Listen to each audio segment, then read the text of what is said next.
Dis Seigneur, me voici ce matin. Je suis venu t'écouter. Je suis venu recevoir de toi quelque chose. Je suis venu recevoir de toi. La Bible déclare que personne ne vient dans la maison de l'Éternel et retourne chez lui tel qu'il était venu. Et dis Seigneur, je suis venu pour recevoir ma part ce matin. Dis donne-moi ma part ce matin. Donne-moi ma part ce matin. Dis Seigneur, façonne-moi ce matin. Comme de l'argile devant le potier, je veux être façonné par toi ce matin. Je veux avoir une forme au Dieu de gloire. Parce que c'est toi mon créateur. Je ne sais que faire. Je ne sais même pas qu'en sortant d'ici, qu'est-ce que je vais devenir. Mais toi tu sais. C'est pourquoi je veux m'abandonner à toi ce matin. Forge-moi Jésus. Alléluia. Merci Jésus.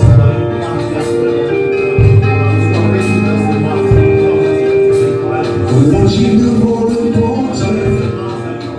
Donne-moi la force qui te plaît. Fais toutes choses en ton temps. Je serai toujours confiant. Oui Seigneur, observe mes voies. Garde-moi près de ta main. Je voudrais habiter chez toi tous les jours ici. Comment te dis ce que je ressens de bienfaits sans comment. Tu fondes mon amour est là qui t'accuse mes silences. Comment te dis ce que je ressens, oui tes bienfaits sans comment. Tu fondes mon amour est là qui t'accuse mes silences. Oh oui, que la vie soit une fleur, et la fleur pour toi Seigneur. Oh oui, que ma vie soit une fleur, et la fleur de mon cœur. Oh oui, devant toi je réponds. Fais-moi si tu voudras.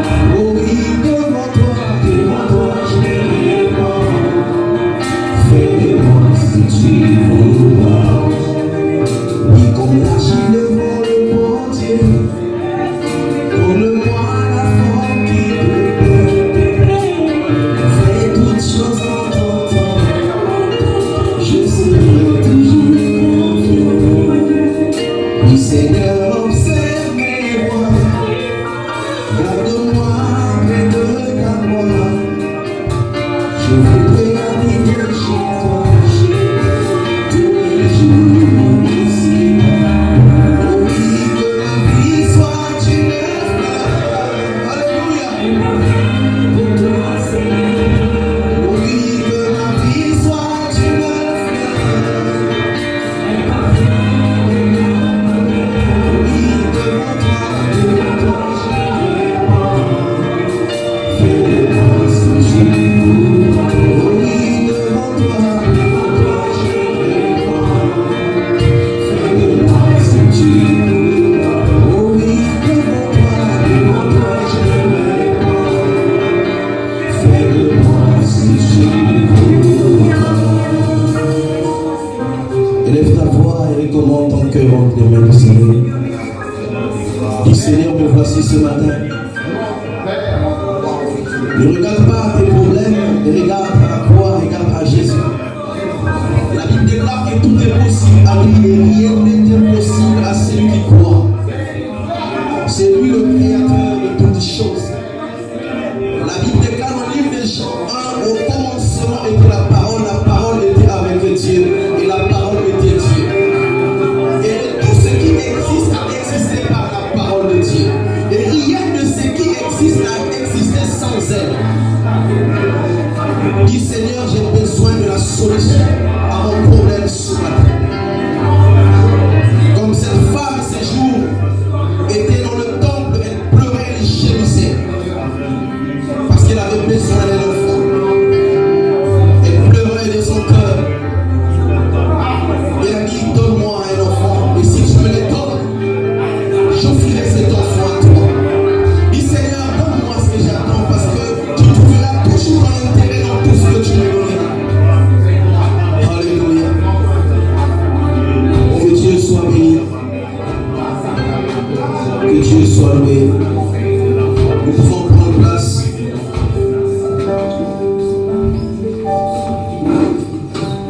Oui, bien-aimés, nous avons passé des moments très très difficiles. Durant toute l'année passée, nous avons vécu une période que moi, personnellement, que je n'avais jamais vécue de ma vie. Et nous avons vu comment le monde entier était confiné. Nous avons vu les hommes, les connaissances, comment ils sont partis devant nous. Tu pouvais parler avec une personne aujourd'hui, demain tu apprends que cette personne-là est décédée. C'était terrible à ce moment. Et je ne sais pas si tu as retenu quelque chose pendant toute cette période, parce que la Bible dit que la mémoire de l'homme est tellement courte. Et quand il y a un passage, on oublie. J'ai vu les hommes qui sont allés chercher le souffle. Et en ce moment, j'ai compris l'importance du souffle de vie. Une période très sombre. Il y avait la peur qui avait envahi le monde entier. Au début, les gens se sont dit que c'était la maladie des païens, de ceux-là qui ne priaient pas. Et quand ils ont commencé à voir des chrétiens partir, ceux qui ont cru en Jésus, même les pasteurs, le langage a commencé à changer. Et je ne sais pas si tu as retenu quelque chose, bien aimé. Ma joie est grande ce matin de nous retrouver. Parce que je me suis souvenu, au début du confinement, nous avons lu un verset qui est dans Nombre 31, verset 49. Dans ce passage, les serviteurs qui sont allés en guerre, ils sont revenus faire le rapport à Moïse, qui était leur maître. Ils ont dit, nous sommes allés en guerre, nous sommes revenus, on a fait le compte de tous les guerriers, de tous les soldats. Personne ne manque. Et on a fait une prière, je ne sais pas si vous vous souvenez. On a dit, nous allons nous séparer physiquement, mais quand nous allons nous retrouver, personne ne va manquer dans l'église. Alléluia. Amen. Et est-ce qu'on peut acclamer pour l'exaucement de cette prière?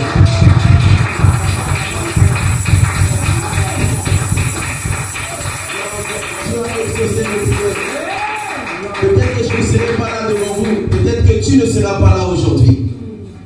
Et la chose aussi que j'ai retenue, c'est que j'ai médité dans le livre de Hébreux 11, verset 13. La Bible dit que les anciens, ils ont commencé à énumérer tous les héros de la foi. Ils ont commencé par Abel, Enoch, Noé, Abraham, Isaac, Jacob, jusqu'à Sarah. Et ils ont dit que ces hommes, dans le verset 13, ils sont décédés dans la foi,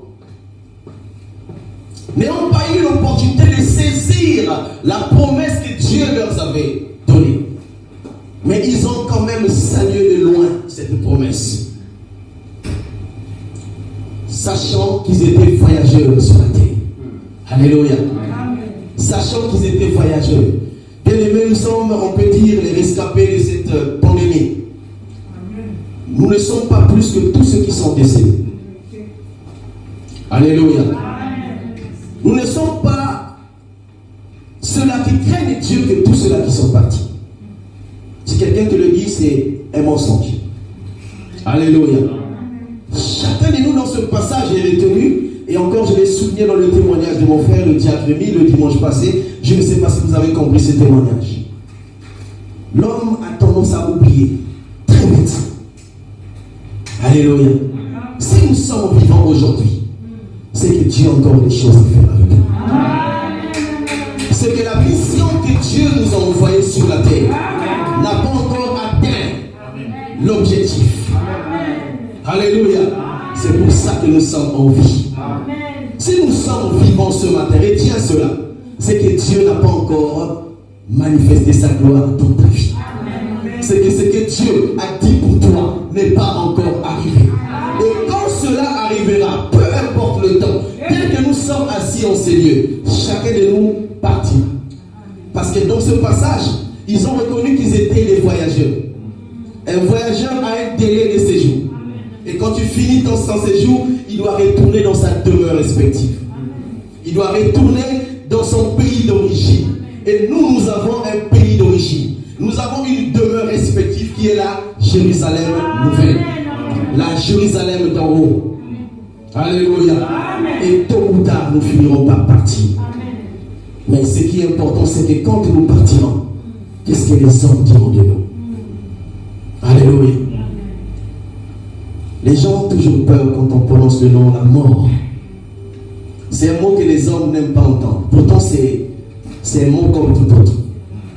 Ah oui, j'ai parlé avec, je crois, les sœurs la fois passée pendant le partage. J'ai dit, c'est des choses qu'il faut parler, même avec les enfants, afin qu'ils le savent. Parce qu'il y a beaucoup de gens qui sont frustrés. Quand tu vois quelqu'un qui considérait beaucoup mourir, il y a même des personnes qui meurent après. Parce qu'ils savent pas, ils n'ont pas la notion de la mort. C'est des choses que nous devons enseigner comme toute autre chose. On est appelé à naître. Le roi Salomon le dit. Il y a un temps pour naître, il y a un temps pour partir. Il y a un temps pour rigoler, il y a un temps pour pleurer. Et il a conclu vanité de vanité, tout est vanité. Pour ceux qui veulent. Alléluia. Nous parlons de la génération de 1800. Ils sont maintenant dans l'histoire. Il n'y a aucun survivant. Celui qui a vécu en l'an 1900, 1800, ils sont plus vivants. Ils ont fait leur époque. Ils sont partis. Quand nous parlons même de la parole de Dieu, tous les acteurs de la Bible, il n'y a personne. Ils sont tous partis. Alléluia. Mais ce qui est important, que je retiens dans la Bible, c'est que tous ceux qui sont passés par la parole de Dieu, ils ont une place qui a été réservée. Ils ont fait leur époque. Ils ont fait leur temps. Et ces hommes, ils ont salué la promesse des lois. Ils sont décédés dans la foi. Alléluia. Alléluia. Est-ce qu'on peut encore acclamer? Tu dois accomplir ta mission. La mission que Dieu t'a envoyée sur la terre, tu dois l'accomplir. Parce que tu n'es pas un fruit de hasard. Dieu t'a envoyé sur la terre pour une mission. Et une mission bien déterminée. Personne n'est venu accompagner l'autre. Chacun de nous est venu pour participer à une construction. Alléluia. Il n'y a pas plus que l'autre, il n'y en a pas moins que l'autre. Nous sommes tous dans la maison de Dieu. Alléluia. Et nous voyons comment notre maître, qui est notre modèle Jésus, il a dit à la croix, tout est accompli. Il a fini son séjour. Il pouvait dans la gloire dire à son Père, mon Père, je rends mon esprit entre tes mains parce que j'ai accompli la mission que tu m'as envoyée. Alléluia. Il était fier. Et c'est cela que cet homme a été souverainement élevé parce qu'il avait accompli. Et tous les jours que tu dors, tous les jours quand tu te réveilles, dis-toi que j'ai une mission. Et contrôle bien. Réalise bien ce que Dieu t'a demandé. Et fais-le avec zèle. Fais-le avec détermination. Fais-le. Alléluia. N'écoute pas les hommes. Parce que dans la vision, nous voyons même dans le service que nous fréquentons, il y a toujours des éléments qui nous empêchent de faire le travail tel qu'il se doit. Il y a toujours des langages. Il y a toujours la négativité. Mais tu sais pourquoi tu as appelé. Celui qui a appelé n'écoute pas les murmures. N'écoute pas.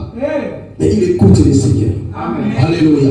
Et nous avons un sujet que nous sommes en train de partager depuis le début du confinement. À titre de rappel, nous parlons de l'unité avec Dieu. N'est-ce pas? L'unité avec Dieu. Corrigez-moi s'il y a une erreur, s'il vous plaît. Parce que ça fait quand même longtemps que j'écris au tableau. Donc, l'unité avec Dieu. Je bénis Dieu pour la révélation de ce thème, de ce grand thème, ce grand sujet. L'unité avec Dieu. Et nous avons suivi les hommes de Dieu intervenir. Ils ont parlé de ces sujets. Chacun a développé selon ce qu'il était conduit par l'Esprit de Dieu. Parce que je sais que tout homme sont conduits par le Saint-Esprit quand tu donnes un message de Dieu. Parce que le message n'appartient à personne. La parole appartient à Dieu. Et toute personne qui annonce la parole de Dieu, ça veut dire que cette parole est venue de l'Éternel. Et j'ai été profondément enrichi par l'intervention de mes collègues qui sont passés, parler de l'unité avec Dieu. Et ce matin, j'ai un thème que j'ai tiré de ce sujet. Dieu révèle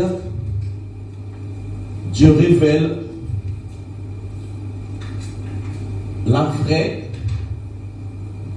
identité. Identité. C'est bon? C'est ce que nous allons partager ce matin. Dieu révèle la vraie identité. Oui, bien aimé, Dieu révèle la vraie identité. C'est notre thème de ce matin. Pourquoi Dieu doit révéler la véritable identité? Parce que l'homme en lui est incapable de savoir ce qu'il est exactement. L'homme en lui est incapable de savoir ce que pense son prochain, celui qui est à côté de lui. L'homme en lui est incapable de connaître ce que son adversaire pense de lui ou veut de lui. Alléluia. C'est ainsi que celui qui est uni avec Dieu, Dieu lui révèle les véritables identités. Alléluia. Il te révèle d'abord ton identité personnelle, parce qu'il faut que tu saches. La Bible dit que dans le verset que nous avons cité tout à l'heure, qu'au commencement était la parole était avec Dieu, la parole était Dieu. Et tout ce qui existe a existé par la parole. Rien de ce qui existe n'a existé sans elle. Le elle a mis pour la parole. Ça veut dire que celui qui veut connaître quelque chose, il doit faire recours à la parole qui est Dieu. Nous avons les véhicules. Nous avons heureusement un mécanicien à côté de nous.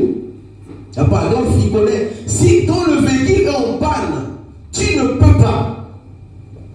Tu ne peux pas. Il y a des choses que tu peux te débrouiller. Mais il y a des pannes où, pour que ça soit réparé, il faut faire recours à celui qui a fabriqué. Parce qu'il connaît mieux le véhicule que toi qui conduis. Alléluia. Il faut aller dans un garage, quelqu'un qui a étudié, qui connaît bien la marque de la voiture, toutes les pannes de ta voiture, c'est à lui de déterminer la panne et même de traiter la panne de ton véhicule. Et nous avons le Créateur. Notre Créateur, c'est Dieu. Et pour que tu te révèle ton identité, il faut que tu le consultes.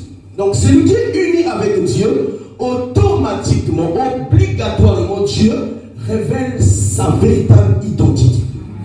Nous avons dans la Bible l'exemple de Jérémie. Nous sommes dans le livre de Jérémie, chapitre 1, verset 5 au verset 6. Ce jeune homme ne savait pas sa véritable identité. Alléluia. Amen. Il était appelé, Dieu veut lui confier une mission, mais lui il ne sait pas ce qu'il est exactement. Il se présente avec une identité, et tu sais que je suis un enfant, et je ne sais pas parler. Jérémie le reprend comme ceci.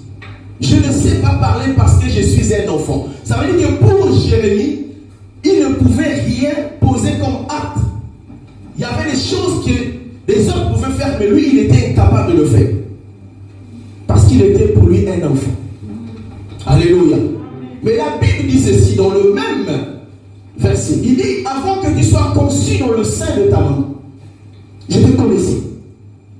Alléluia. Ça, c'est le fabricant. Ça, c'est le Créateur qui parle. Avant que ton père et ta mère s'entendent pour que tu sois dans le sein de ta maman, je te connaissais déjà. Et avant même que tu sors dans son sein, je t'avais déjà consacré, établi prophète des nations. Waouh! J'aimerais écouter ces telles paroles quand je suis dans une situation compliquée. Vous savez, ça fortifie. On te révèle ton identité. Nous avons Élisée avec son serviteur devant les chars de combat de l'adversaire. Son serviteur avait peur parce qu'il regardait, il tremblait devant l'adversaire. Élisée demande à Dieu d'ouvrir les yeux de son serviteur. Et quand Dieu a permis que ses yeux s'ouvrent, il a vu les chars autour, qui étaient autour du prophète. Et ça l'a rassuré. Alléluia. Amen. Ça l'a rassuré. Bien aimé, pour connaître ton identité, tu dois aller vers celui qui t'a créé. Parce que souvent nous avons des difficultés, nous marchons par rapport aux situations que nous traversons. Souvent nous tâtonnons parce que nous ne savons pas réellement ce que nous sommes. Nous ne savons pas. Et cet homme, son identité a été révélée. Il dit, avant que tu sois, je te connaissais. Ça veut dire qu'il était dans un autre monde, que lui-même, il n'avait pas la maîtrise. Alléluia. Alléluia. Est-ce que tu peux, du plus profond de ton cœur, dire, je sais ce que je suis. Mon père me disait souvent, en Kikongo, je vous traduis cela, ça veut dire que tu n'es pas n'importe qui. pas trop quand tu me le disais, mais quand j'ai grandi avec le temps, j'ai compris. Elle dit que mon père voyait en moi quelque chose que moi-même je ne voyais pas. Et ça m'a beaucoup fortifié dans mon parcours. Même quand j'étais dans l'échec, je me souvenais de cette parole. Et là où les autres ont échoué, à cause de cette parole qui a été déclenchée par celui qui est mon père biologique, j'étais sûr de lui. Je pouvais traverser avec assurance. Cette parole pouvait me fortifier. Et cet homme était fortifié parce qu'il avait su ce qu'il était exactement. Nous avons la révélation de Judas Iscariote, une personne parmi les disciples. Et nous savons que dans la parole, quand Jésus est venu, il y avait 120 disciples. Après les 120, il y a eu sélection, ils sont devenus 70. Après les 70, il a sélectionné, ils sont devenus 12, au nombre de 12. Et parmi les 12, Judas était là. Mais personne au milieu d'eux ne savait la véritable identité de Judas.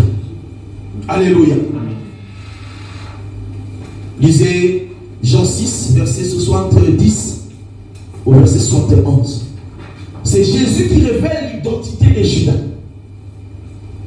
Pendant que ceux-là qui mangeaient avec lui, ceux qui marchaient avec lui, ne pouvaient pas savoir ce qui était Judas exactement. Et Jean nous le révèle encore, il dit, malgré tout ce qui se passait, malgré les enseignements qu'il recevait, il était un voleur. C'est l'unique à donner la précision sur l'identité de Judas Iscariote. L'apôtre Jean. Heureusement qu'il avait parlé. Sinon, ça allait nous laisser dans le suspense. Comment un appelé comme ça parmi les 12, un sélectionné, pouvait encore arriver jusqu'à ce point? Non, il avait un défaut. Il avait une identité cachée. C'est ainsi que le mot véritable ou vrai intervient. Parce que quand on parle du vrai, il y a toujours du faux. Et la Bible dit que Satan se déguise en ange de lumière. Vous savez. Satan se déguise en ange de lumière. Ça veut dire que Satan, s'il venait devant toi, tu devais le localiser, connaître qui il est. Tu ne pouvais pas accepter, peu importe sa façon, sa manière de s'habiller, sa façon de... Tu ne vas pas accepter parce que tu sais ce que c'est que Satan. Et c'est pourquoi la Bible dit qu'il se déguise en ange de lumière. Ça veut dire qu'il peut prendre la forme d'un homme, la forme d'un animal, il peut prendre des paroles juste pour t'avoir. Alléluia. Mais celui qui est uni avec Dieu saura. Alléluia. La Bible est sur la montagne. Jésus, après son baptême, il est allé 40 jours et 40 nuits. Il y avait encore entre lui et Satan. Satan a commencé à utiliser les versets bibliques. Il est écrit que si tu dis, parce qu'il savait que Jésus avait faim. Vous savez, après le jeûne, c'est difficile. Quand tu sors du jeûne, c'est là où les choses commencent à monter. Quand tu es dans le jeûne, on oublie. Mais quand on sort, c'est là où l'appétit commence à venir. Et le diable savait. Et pour lui, c'était une opportunité pour avoir Jésus. Il est venu, il dit, mais comme tu as fait, il est écrit que si tu dis, déclare une parole sur cette pierre, la pierre va se transformer en pain. Et Jésus a dit, il est aussi écrit que l'homme ne vivra pas seulement du pain, Amen, mais aussi de toute parole qui vient de cette écriture. Alléluia. Il est allé plus loin, il a compris que celui-là, il est compliqué. Alléluia. Amen. Il m'a découvert. Alléluia. Je vais rapporter le cycle. Excusez-moi. Il a compris que celui-là, il connaît vraiment mon identité. Et quand de tels messages arrivent, bien aimés, nous devons nous donner à fond, comprendre exactement pourquoi Dieu a révélé à son serviteur de parler de l'unité avec Dieu. C'est la première des choses, la première des intimités de l'homme. Alléluia. C'est lui-même, dans le cadre du mariage, qui est capable de révéler l'identité de ta femme. C'est lui seul qui est capable de te révéler l'identité de ton futur. Et nous avons beaucoup de mariages qui échouent aujourd'hui parce que nous n'avons pas l'habitude d'être connectés avec Dieu. Alléluia. Amen. Nous n'avons pas cette habitude. Nous avons perdu cette habitude. Nous voyons par les yeux. Et on définit, on dit voilà, voici cette fois-ci. Est-ce que tu as consulté Dieu?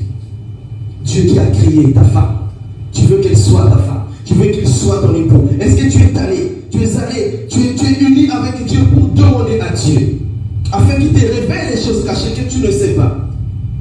Parce que généralement, quand ça arrive, il y a le sourire, il y a le côté positif qui arrive. Et le côté négatif est caché. Alléluia.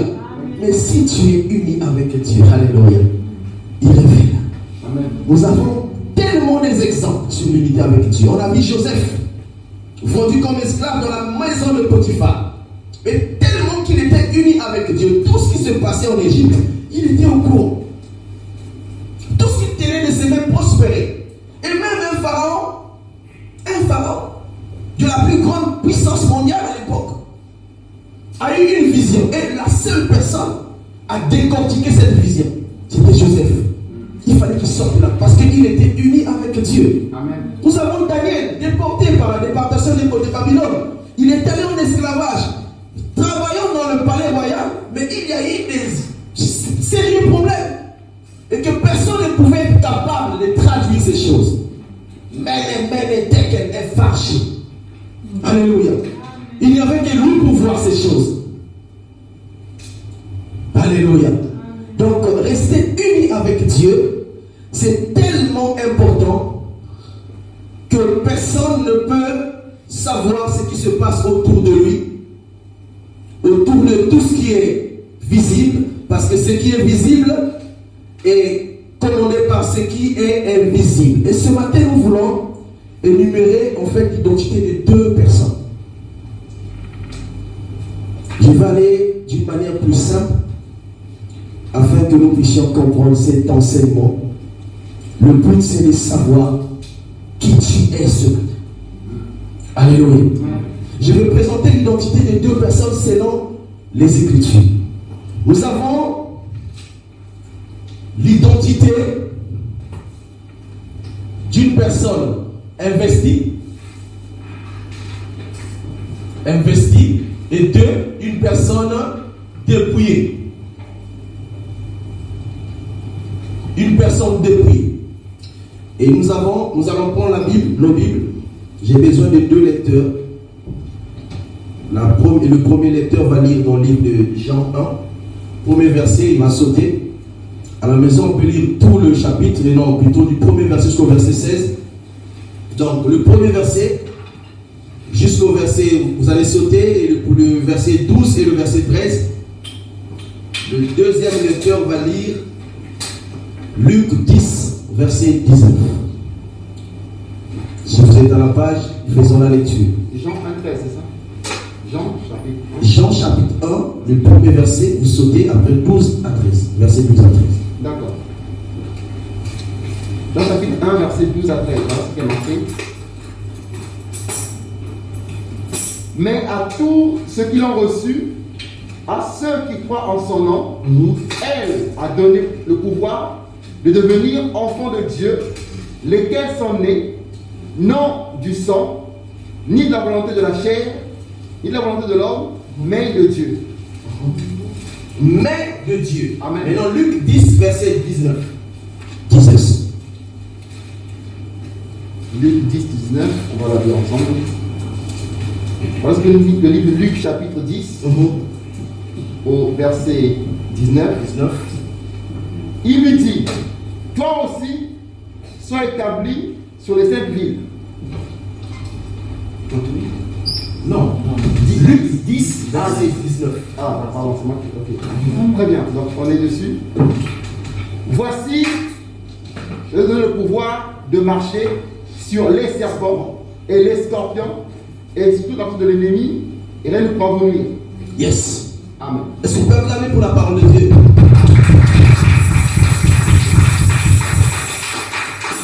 Dans le premier passage de Jean 1, le premier verset, ça fait 2 fois que nous l'avons cité.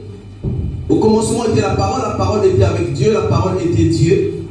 Et le verset 12 au verset 13 a dit que à tous ceux qui ont reçu cette parole et à tous ceux qui ont cru en cette parole, il a donné le pouvoir de devenir enfant de Dieu. Yes. J'aime ça. Nous avons 2 conditions. nous avons deux conditions. Il y a recevoir, nous avons croire. N'est-ce pas? Ça, c'est des conditions. Et nous avons dans les deux textes l'attribution. L'attribution, nous avons pouvoir et nous avons pouvoir. J'ai entendu de telles choses parce que ça me révolte. Alléluia. Il dit à celui qui a reçu, à celui qui a cru, il a donné le pouvoir de devenir enfant de Dieu. Et cette fois-ci, un enfant, pas selon la volonté de la chair et du sang. Quand il parle de la volonté de la chair et du sang, il parle des couples. Ça dit que ce n'est pas de la volonté de ton père ni de ta mère. C'est qui donnait la confusion dans la tête de Nicodème. Parce que c'est des choses qu'il ne pouvait pas comprendre en tant que docteur de la loi.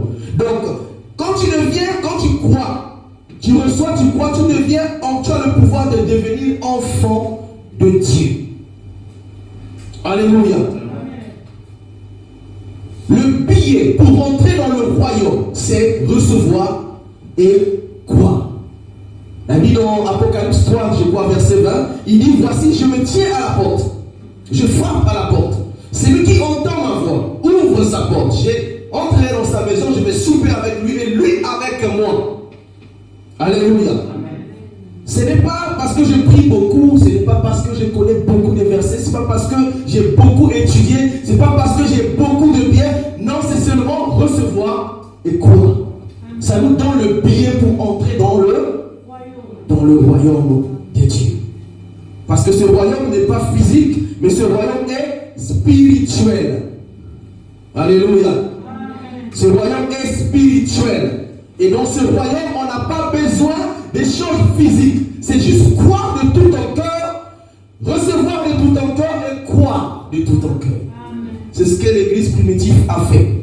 Ils ont écouté l'enseignement de Pierre dans Actes chapitre 2, verset 37 jusqu'au verset 42 plus. Ils ont écouté le message du salut. C'était le jour de la Pentecôte. Ils sont venus pour célébrer la fête de la Pentecôte comme de coutume, parce qu'en Israël jusqu'à aujourd'hui, ils ont 7 grandes fêtes. Et parmi ces 7 grandes fêtes, ils ont encore 3 qu'ils élèvent au-dessus de ces 4. C'est la Pâque, la Pentecôte, et puis il y avait la fête des tabernacles. Et donc ce jour-là, ils étaient en train de célébrer la fête de la Pentecôte. Et c'est ce jour-là, comme la promesse a été donnée, le 50e jour, le jour de juillet. On en a déjà parlé, je crois, il y a 2 ans passés. Alléluia. Et ce jour-là, Pierre a pris la parole, il a commencé à faire un discours. Et après ce discours-là, tous ceux qui ont entendu, ils ont dit quand même, oui, nous avons écouté les discours, mais ça, non, ça a interpellé le peuple. Il a dit que le nombre après avait été élargi. Ils sont devenus plus de 3000 membres en écoutant le message de la mort à la résurrection de Jésus. Alléluia. Donc la condition c'est recevoir et croire. Et après cela, il te donne le pouvoir de devenir enfant. Et il te donne, quand tu es enfant, il te donne le pouvoir de marcher sur les serpents. Les serpents, les scorpions, la puissance du malin, c'est l'image de Satan. Alléluia. C'est-à-dire que toutes les formes que Satan peut prendre pour te dominer, pour te parler, pour te séduire, si tu es devenu enfant de Dieu, ils n'auront plus le pouvoir dans ta vie. Alléluia. Alléluia. Et là, nous parlons d'une personne investie et d'une personne dépouillée. Investi aussi, ça veut dire armé. Dépouillé, ça veut aussi dire désarmé. Alléluia. Et là, nous sommes sur la personne qui est armée, la personne qui est investie, la personne qu'on a donné le pouvoir. J'ai vu avant les élections comment Macron pouvait se présenter devant la télé, comment il pouvait parler. Et je le vois aujourd'hui. C'est comme s'il y a 2 personnes. Alléluia. Macron avant les élections et Macron après les élections. Alléluia. Il a reçu le mandat, la confiance du peuple français. Et on lui a donné l'autorisation. Parce que, je vais vous ressortir cela. En fait, exousia, exousia en grec, c'est le mot qui est utilisé ici, le pouvoir, dans Jean 1. C'est le même mot qui revient dans Luc 19, Luc 10, 19. Exousia, qui veut dire une autorisation légale. Alléluia. Une autorisation légale. Quand tu as cru, tu as reçu le Seigneur. Il te donne une autorisation légale. Et donc, on peut changer. Vous savez, autant que narrateur, on peut aussi écrire. Alléluia. Parce que ceux qui ont écrit, ils n'étaient pas exceptionnels. Ils ont lu, ils ont reçu la révélation. C'est-à-dire qu'on peut traduire à notre manière. On peut dire que celui qui a reçu, celui qui a cru, il a donné l'autorisation légale de devenir enfant de Dieu. Il a donné l'autorisation légale de marcher sous les serpents, sous la puissance du mal. Et vous savez ce que ça veut dire, une autorisation légale. Alléluia. Et là où est Macron, il sait que même quand tu es condamné à mort, selon le décret présidentiel, il est capable de crier, de te gracier, avec le pouvoir qu'il a.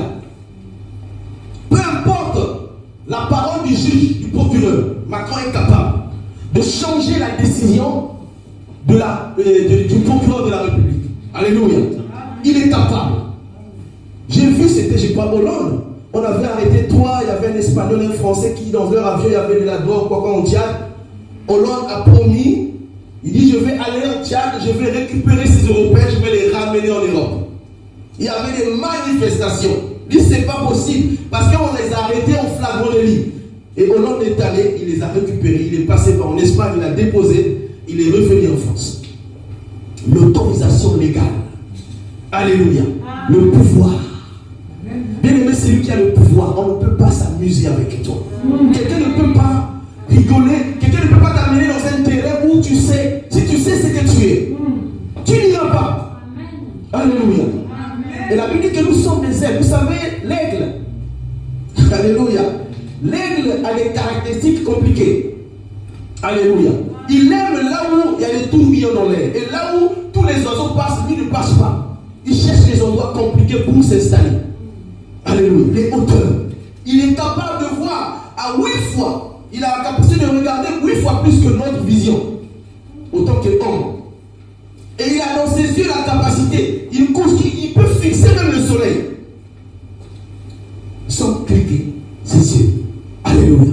Et la Bible nous appelle de cette génération des aigles.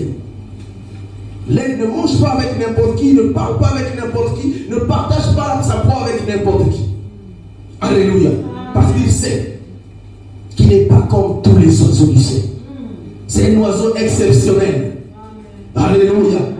Et nous savons que nous avons reçu l'autorisation légale de Dieu, de devenir enfant de Dieu. Alléluia. Et on va sortir aussi la position quand même de Satan comme ça à la fin. Nous allons tirer une conclusion.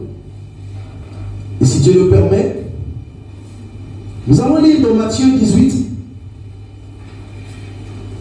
Nous avons fini avec l'identité de l'investi ou de celui qui est armé. Mais là, nous entrons dans l'identité véritable de celui qui est dépouillé ou de celui qui est désarmé. On va lire Matthieu 18, verset 23 au verset 27. On va lire 2 Rois 4, verset 1 à 7. Et nous allons clôturer dans le livre de Colossiens 2, verset 14 au verset 17.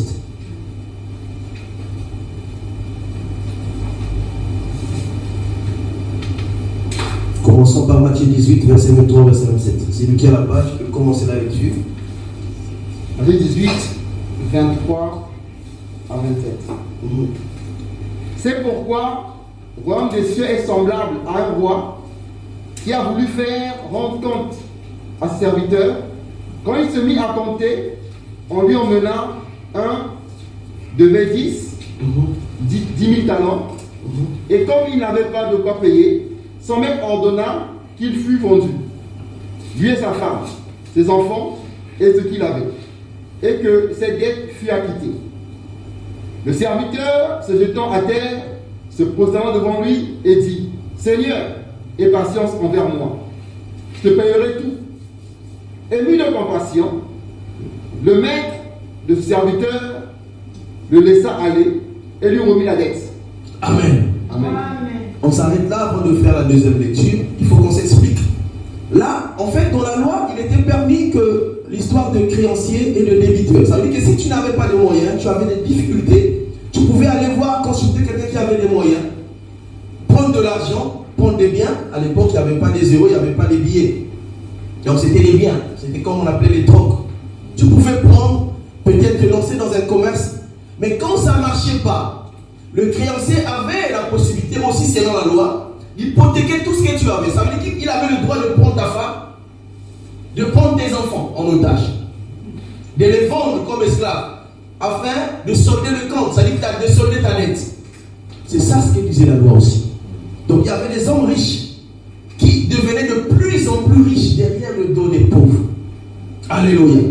Donc c'est cela, c'est de cela qu'il est question. Et nous allons lire le deuxième passage, 2 Rois 1 et 2 Rois 4, versets 1 à 7. 2 Rois chapitre 4, versets 1 à 7. Une femme, donc les femmes des fils de prophètes, cria à Élisée en disant: ton serviteur, mon mari est mort, et tu sais que ton serviteur craignait l'Éternel. Or, le créancier est venu pour prendre mes 2 enfants et en faire ses esclaves. Élisée lui dit: que puis-je faire pour toi? Dis-moi, qu'as-tu à la maison? Elle répondit: ta servante n'a rien du tout à la maison qu'un vase d'huile. Et il dit: va demander au dehors des vases chez tous les voisins, des vases vides, et l'on ne demande pas un petit nombre. Quand tu seras entré, tu fermeras la porte sur toi et sur tes enfants. Tu verseras dans tous ces vases, tu mettras de côté ceux qui seront pleins. Alors, elle le quitta. Elle ferma la porte sur elle et sur ses enfants. Elle lui présentait les vases et elle versait. Lorsque les vases furent pleins, elle dit à son fils: présente-moi encore un vase. Mais il lui répondit: il n'y a plus de vase. Et lui s'arrêta. Elle alla rapporter à l'homme de Dieu. Et il dit: va, vendre l'huile et paie ta dette, et tu vivras, toi et tes fils, ce qui restera. Va vendre de l'huile et paie ta dette, et tu vivras, toi et tes fils, et ce qui restera. En fait, c'est l'explication de la situation que ce peuple vivait. Son mari était serviteur et il est allé s'endetter parce qu'il n'avait pas de moyens. Et après, comme la mort ne prévient pas, il est décédé. Mais après son décès, le créancier est venu chez lui pour vouloir prendre ses enfants en otage pour les vendre afin de récupérer sa dette. Comme celui qui était vivant, qui était capable de payer, n'était plus vivant. Il était décédé. C'est ainsi que l'occasion était donnée à cette femme. Quand il a vu le prophète, il est allé, et en fait, il est allé expliquer sa situation au prophète. Et vous voyez à la fin, le prophète, le miracle qu'il avait fait, c'était autre que d'avoir de l'argent pour payer la dette afin que ses enfants ne soient pas pris en otage. Alléluia. C'est clair. Maintenant, nous allons dans la conclusion dans Colossiens 2, verset 14 au verset 17. Pour bien comprendre cette histoire du dépouillé. Colossiens chapitre 2, verset 14 à 17. Le nom de Jésus, il a effacé l'acte dont l'ordonnance nous condamnait et qui subsistait contre nous, et il a détruit en la clouant à la croix. Arrête-toi la fin, s'il te plaît. Amen. Il a effacé l'acte dont les ordonnances nous condamnaient et qui subsistait contre nous. Et il les a éliminés. Il a éliminé en le clouant à la croix. Amen. Alléluia. On continue, frère. Il a dépouillé les dominations et les autorités.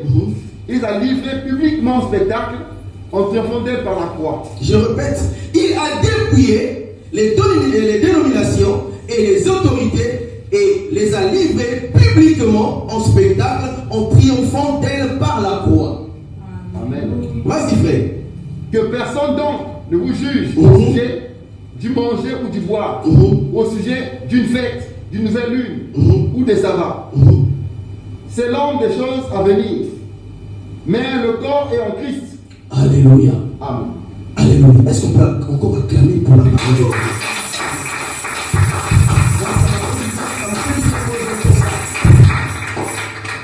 Ça me fait tellement de bien quand je découvre de telles choses. Ça me rassure sur mon chemin. Alléluia. Là, c'est Paul qui est en train de conclure avec les habitants de Colossie. Avec les Colossiens. Il est en train d'expliquer. En fait, aussi dans la loi, il faut expliquer ça, sinon on va confondre une chose. En fait, Paul est en train d'expliquer quelque chose. Il fait comme un mélange. Il explique le péché. Parce que ici, là, la dette, il ne s'agit pas de tout ce que nous avons lu avant Colossiens, c'était une dette physique. Mais là, Colossiens est en train d'expliquer une dette spirituelle. Alléluia. Il parle d'Adam. Parce que Adam, c'est notre père. Avant Jésus. Alléluia. Est-ce que vous le savez? Le premier que Dieu a créé, c'était Adam. Et tous ceux qui sont nés de cette génération, des générations futures, des générations avant, ils sont nés avec le sang d'Adam.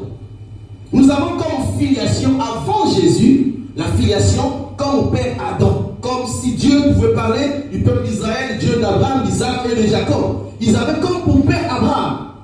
Et tous ceux qui sont nés de la volonté, de la chair et du sang, ils sont nés avec le sang d'Adam. Or, Adam, qu'est-ce qu'il a fait? Adam, dans le jardin d'Éden, il a péché. Et comme il a péché, la Bible déclare que l'âme qui a péché, c'est l'âme qui mourra. Il devait payer la dette, afin que la dette là soit annulée. C'est ce que Colossiens, plutôt Paul en train d'expliquer aux Colossiens.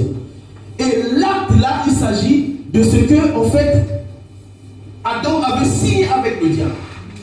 Parce que si vous vous souvenez, dans le jardin d'Éden, Dieu avait donné tout le pouvoir à Adam. Le même pouvoir que Jean est en train de nous rappeler, ça nous avait déjà été donné par notre Père avant l'arrivée de Jésus. Quand Dieu a décidé de mettre Adam dans le jardin d'Éden, il avait le pouvoir. Il a dit qu'il a créé l'homme à son image, à sa ressemblance. Et après cela, il a doté de toutes les facultés à Adam, afin qu'Adam même ait les capacités de donner les noms à tous les animaux qui existaient. Et il avait comme mission de garder le jardin et de cultiver le jardin. Mais quand le péché est arrivé par le fait qu'il avait mangé l'arbre de la connaissance du bien et du mal, la Bible dit que le péché est entré dans le jardin. Et comme le péché était entré, et c'était devenu une dette, il avait donné. Quand vous entendez toujours Paul dire: oh mort, où est ton aiguillon, où est ta force? Alléluia. Parce que cette force-là a été clouée à la croix. Donc Adam avait vendu son droit de naissance, il avait vendu le pouvoir que Dieu lui avait donné. Et c'est en cela qu'il avait donné la force à Satan. Satan était devenu fort. Il pouvait marcher sur nous parce que notre ancêtre Adam avait donné le pouvoir, avait livré tous les secrets. En fait, c'est ce qui se passe dans l'histoire. Alléluia. Mais là, il est question de l'acte dont les ordonnances qui vous condamnaient a été effacé. C'est comme si, j'ai expliqué ça autrement la fois passée, j'ai dit comme s'il y a un créancier, un débiteur et il y a un sauveur. Tu passes par un chemin, tous les jours quand tu passes, quelqu'un il vient que tu dois et tu n'arrives pas à payer. Il te dit: mon frère, ma soeur, paye ma dette. Tu dis: j'ai pas de l'argent. Attends, quand je mets l'argent, je peux le payer. Tous les jours. Et quelque part, il y a un monsieur qui regarde, qui assiste. Et cette fois-ci, maintenant, il trouve que non, c'est pas normal. Il voit l'attitude du frère, il voit l'attitude de la soeur, il dit: non, ce n'est pas logique, je vais m'approcher pour savoir ce qui se passe. Il s'approche, il pose la question: qu'est-ce qui se passe? Et c'est lui, le débiteur, explique que ce monsieur, je lui dois 1 million. Mais aujourd'hui, je n'ai rien. J'avais de l'argent, mais maintenant, là, je n'ai plus rien. Et je lui demande d'attendre, il ne veut pas. Alors, le monsieur, le sauveur, il prend 1 million, il donne. Vous comprenez? C'est une parenthèse pour nous faire entrer dans le sujet. Alléluia. Parce que la parole, c'est des choses cachées. Alléluia. Nous avons besoin des explications pour comprendre. Souvent, nous lisons l'acte des ordonnances et nous les lisons comme ça. Parfois, on passe très vite. On ne sait pas ce qui est caché dans ces choses. Alléluia. Donc, le sauveur vient, il paye la totalité de la dette. Et il dit au créancier, maintenant à partir d'aujourd'hui, je ne veux plus te voir devant ce frère ou cette soeur en train de l'emmerder pour lui demander de l'argent. Le sauveur s'en va. Celui qu'on a payé aussi est passé. Le créancier aussi est passé. Alléluia. Mais le monsieur repasse par le même chemin. Il faut encore le créancier. Le monsieur paie moins de 1 million. Il dit, mais comment ça? Et vous savez, c'est ce qui se passe en fait dans la plupart des cas. J'ai vu des frères ou des sœurs qui ont résisté au début. Et vous savez, dans la tentation de Jésus, Satan n'a pas parlé une seule fois, il a parlé plusieurs fois. Et la fois passée, j'ai dit que Satan, quand tu manges, il n'a pas le temps de manger, il n'a pas le temps de dormir, il n'a pas le temps de s'amuser. La Bible dit qu'il rôde autour, il cherche une occasion. Pendant que tu t'amuses à raconter n'importe quoi, à parler des choses qui ne confessent pas Dieu, lui il est là autour, il cherche une occasion. Alléluia. Et donc il revient de temps en temps pour te demander la dette qui avait déjà été payée. Mais avec le temps, la personne commence à réaliser, dit, mais est-ce que c'est vrai que cette dette a été payée? Et le doute commence à s'installer dans son cœur. Je dis, mais comment? C'est vrai que c'est pas moi qui ai payé, mais il y a quand même quelqu'un qui est venu payer. Et j'ai vu de mes propres yeux. Mais comme le créancier, elle va insister. Il dit, il faut que tu payes. Alléluia. En fait, c'est ce stade-là qu'aujourd'hui nous définissons dans la parole le combat spirituel. Et j'aime bien Paul, toujours. Il a dit, je ne combats pas dans l'air. Je combats le bon combat. Le bon combat. Le combat de la foi. Le but de Satan, c'est faire baisser notre foi. C'est nous faire perdre parce qu'il sait que c'est un élément en nous. Que si, tant que cet élément est en nous, il ne pourra jamais nous vaincre. Alléluia. Amen. Il ne pourra jamais nous vaincre.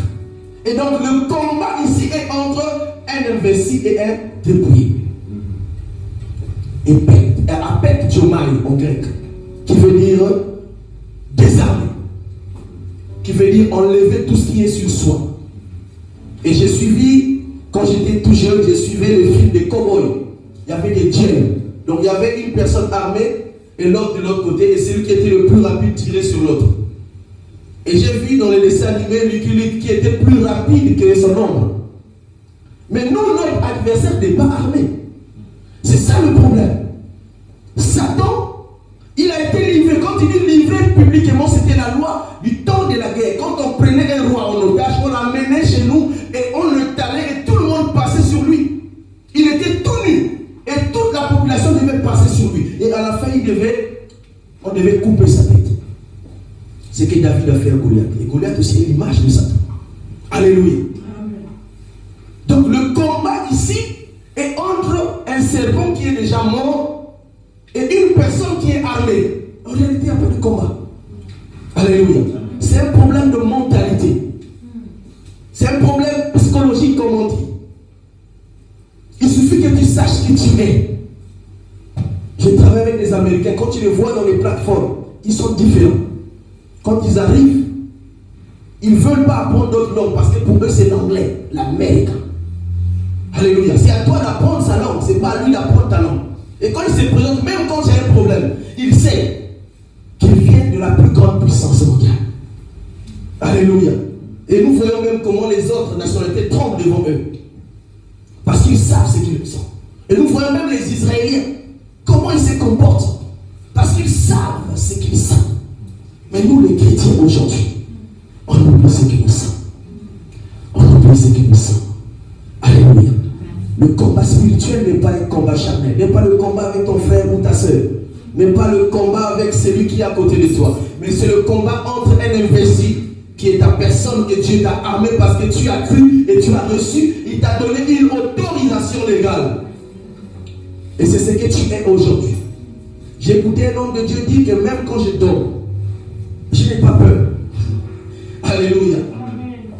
Et c'est ce que David disait. Même si je traverse la vallée de l'ombre de la mort, je ne crains rien. Parce que le bâton et la houlette me rassurent. Alléluia. Alléluia. Et nous sommes de cette génération, de ceux-là que Dieu a investi.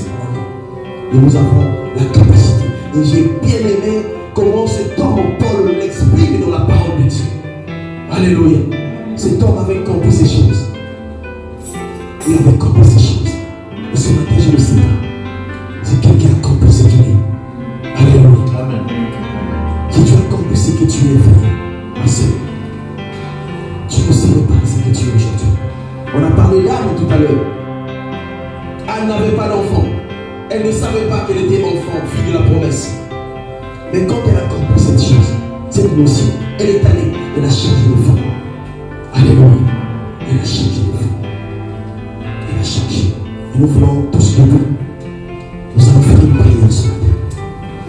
Elle dit qu'à tous ceux qui l'ont reçu et qui ont cru, il a donné l'autorisation légale. Il a donné le pouvoir. Il dit, Seigneur, j'ai ton pouvoir. Ce matin, merci. Avec ton pouvoir, Jésus, je vais commencer. Avec cette autorisation, je vais commencer. Parce que tu ne m'as pas appelé en vain. Je ne suis pas vivant en vain. Je suis vivant parce que tu as un travail déterminé à faire avec moi. Et autant qu'un homme investi, je n'écouterai pas la voix. Parce que la Bible dit que tu as dépouillé cet homme. Tu as effacé l'acte. Cette condamnation n'existe plus. Et à la fin, tu dis que personne ne me juge, Jésus. Que personne ne me juge. Jésus, merci. Lève ta voix et commence à prier pour cette sémence qui est tombée dans ton cœur. Et commence à déclarer des paroles à ces dieux. Seigneur, merci pour cette sémence. Merci pour cette parole.